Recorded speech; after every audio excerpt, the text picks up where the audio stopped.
You don't. It's never a good balance. Somebody is always mad at you. There's only so many hours in the day, and you have to service your passion for your love and your comrades. And you also have to be servicing your family and show love and spend time, and also, you know, exist in the real world and do real life things. And it's so easy to come down here and get buried in all this junk while you're striving to find that perfect little sound. But the truth be told is, it's always a balance. What ends up happening is you fall behind in one, and then you get ahead on the other, and then somebody's getting mad at you, so you shift gears. So I haven't found the perfect balance yet, but I'm working towards it.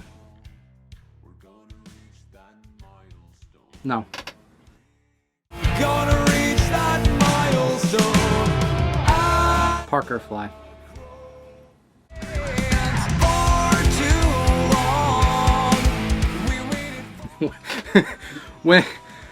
when the rest of the guys are saying you got to submit to mastering tomorrow, that's it. It's done. It's never done because it's never perfect. You know, it's like the reason why you play music and mix music or produce music is for the same reasons people play golf. It's the game that you'll never win.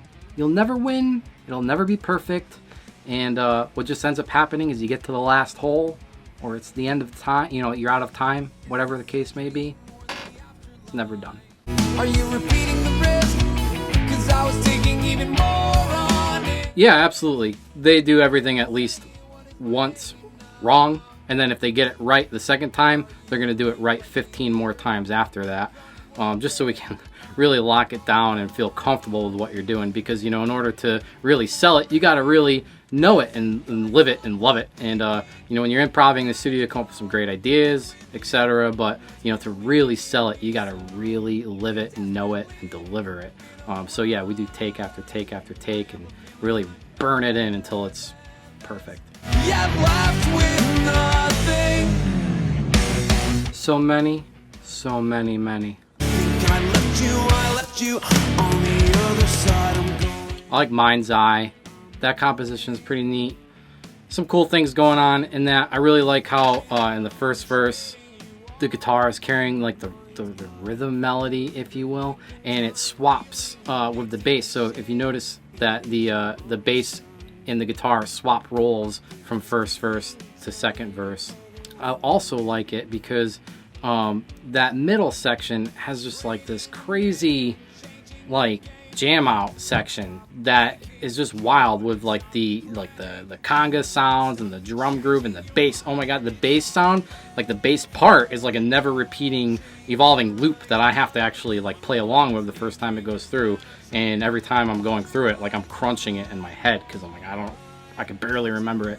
And then it jumps into this like very like Pat Martino like guitar lead thing, and Pat Martino was like the influence for it. I don't know why. I've always wanted to do something that that kind of had that vibe, and that was my goal. Whether or not I accomplished it is you know, it's up for debate, but that's what I was thinking. And there's just some wild sounds mixed in there, and it all comes together at the end of that lead section into this beautiful bridge that flows nicely into a resolving last chorus with a really cool outro. It's just kind of it's a cool jam. I dig that one.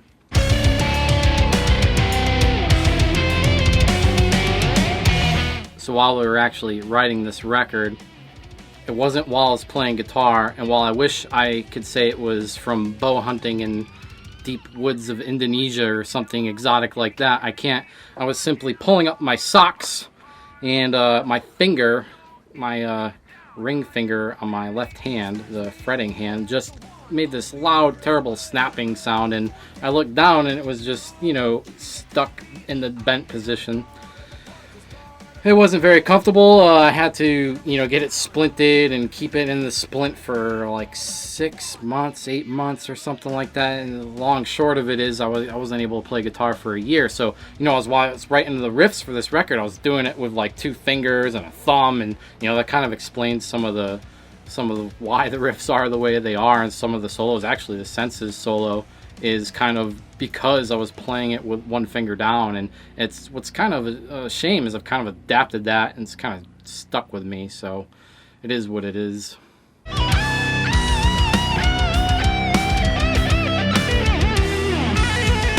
Huh. I don't even know where to begin. I mean, everything is a challenge, you know. Just putting 4 people in the same room at the same time is a challenge alone. So if you can accomplish that, then maybe you can collaborate and write some music. And if you can accomplish that, possibly some of that music may be good and worthy of being recorded. And if you can get that far, maybe you can actually do a good job recording it. There's just a mountain of challenges that comes with that, and thankfully work with a good group of guys that's willing to tolerate all my hemming and hawing all throughout the decision process. And in this case, we were able to actually make something good, so I'm proud of that.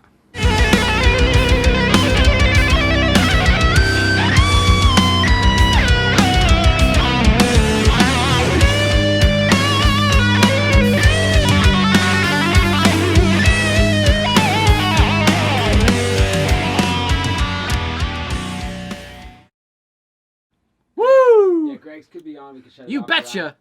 and your height fucking